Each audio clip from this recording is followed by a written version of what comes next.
So the course comes to an end, unfortunately, because it has been a pleasure to be with you all this time. You have been a very mature group, very dedicated to the workload, and particularly very positive in dealing with the community service experiences. So, well, I hope we can see you at some time very soon.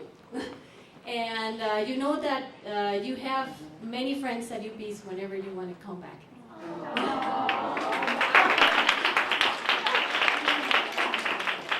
Well, for this closing session, I have Dr. Valle, the acting rector of the university, and of course, Professor Sanders, that will address the final words, and then we will award the certificates. But let me read you first what the full text says. Well, it has the Berkeley logo and the university logo, the UPeace logo, sorry. It says, United Nations. Oh yes. Certificate of completion. This is to certify that, the name of the person, completed the University for Peace, University of California, Berkeley, summer course, Human Security and Peace Building, Problems Without Passports, held at UPeace campus, Costa Rica, from 13 June to 15 July 2011. And it has both Professor Sanders and Dr. Valle signatures on it. Okay? So we'll pass on the floor to Dr. Valle. Thank you, Laura. Well, everything begins, everything ends. It's a very common saying. 5 weeks ago, you came to UPeace, I am sure, with mixed feelings and high expectations at the same time.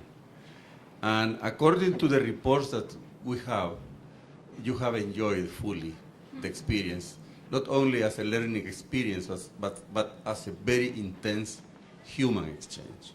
And this is the vision of the University for Peace. We have been very honored with your presence.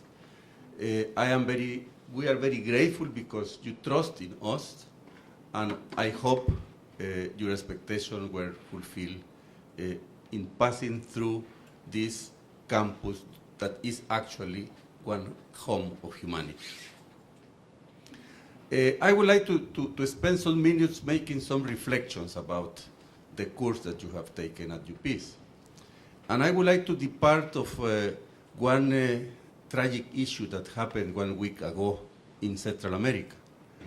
I am sure that some of you know very well who Facundo Cabral is. Who knows who Facundo Cabral is? Okay. Facundo Cabral was a very well-known singer and composer.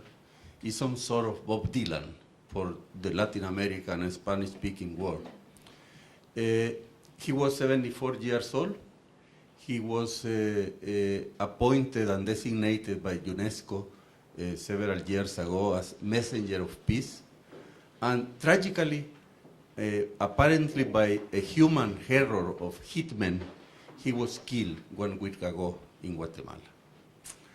He was very famous with one important song and the lyrics that he composed that basically dealt with the issue of one person saying, I am not from here or there.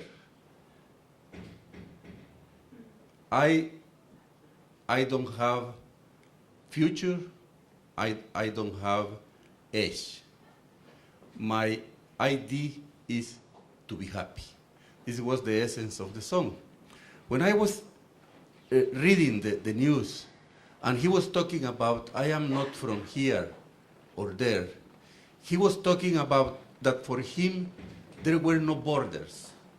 And the essence of your course is dealing with problems without borders. And if we have problems without borders, we need to have solutions without borders. Because the humanity is very keen to have happiness, to have respect for dignity, to have respect for human rights, to have human development, and to have human security. So if we recognize the fact that there is one transnational organized crime.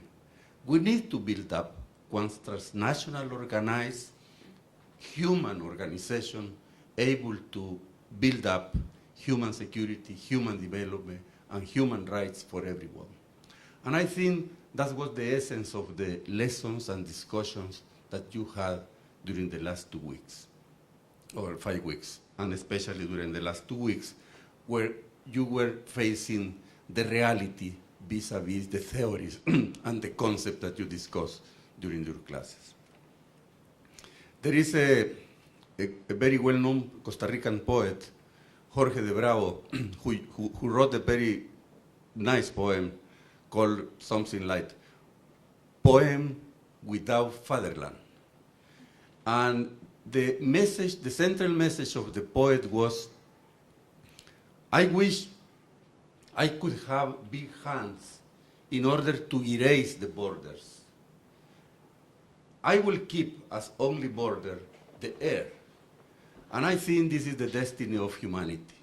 If we are aware that the earth, the land, the fire, and the waters belong to humanity, and if we are aware of that, we are going to have one very strong ethical principle as a driving force of our actions.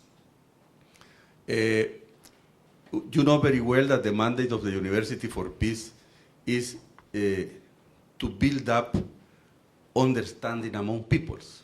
It's a very bold mandate. It's a very huge mandate.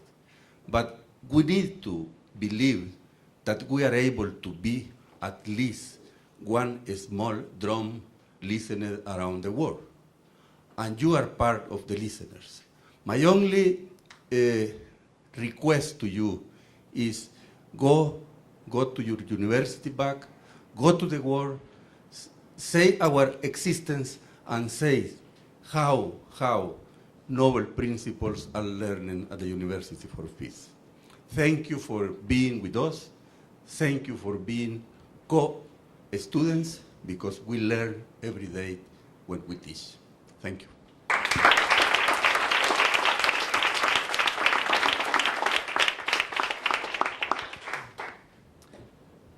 Wow.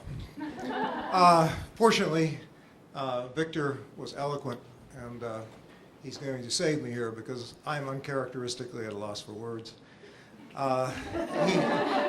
He gave me a few minutes to think about it, and I'm still, I don't know, what can I say? Jamie, it feels like we threw a party. We provided some food, some drink, some music, and then the guests showed up, and then it took off from there, and we just sat back and enjoyed what unfolded. I mean, there was great intellectual exchanges at our party.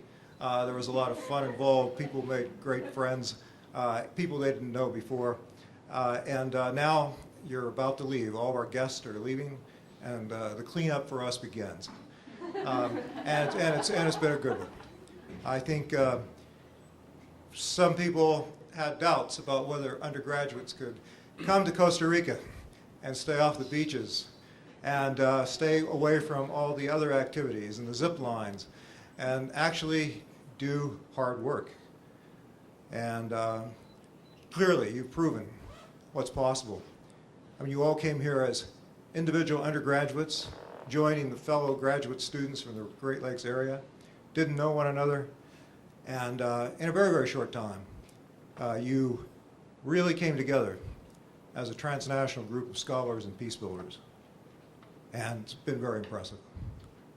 It shows what's possible. And I think that we're going to do this program again, and again and again. And the one thing, though, you will always be the first class.